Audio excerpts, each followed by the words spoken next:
Abraham, l'homme qui quitta tout pour suivre Dieu. Après la tour de Babel, les générations continuèrent à se multiplier sur la terre.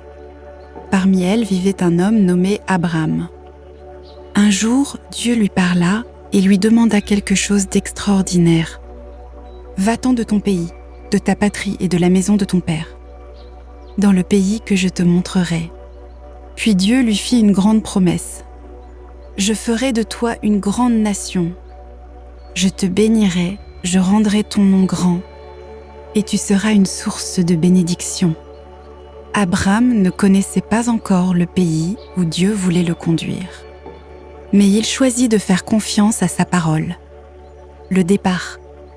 Abram prit sa femme Saraï, son neveu Lot, leurs biens et les personnes qui les accompagnaient. Ils partirent vers le pays de Canaan. Lorsqu'ils arrivèrent, Dieu apparut encore à Abram et lui dit : « C'est à ta descendance que je donnerai ce pays. » Abram construisit alors un autel pour Dieu.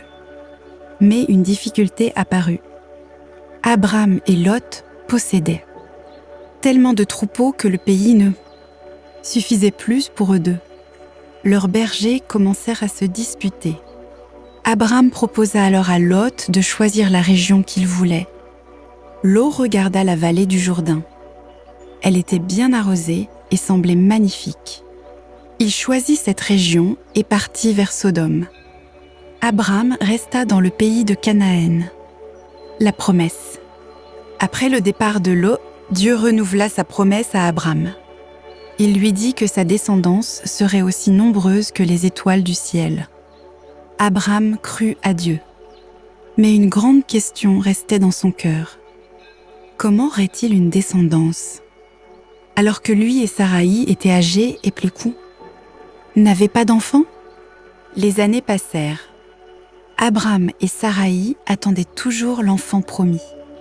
Pourtant, Dieu n'avait pas oublié sa parole. Un jour, Dieu changea leur nom. Abram devint Abraham et Saraï devint Sarah. Dieu renouvela alors son alliance avec.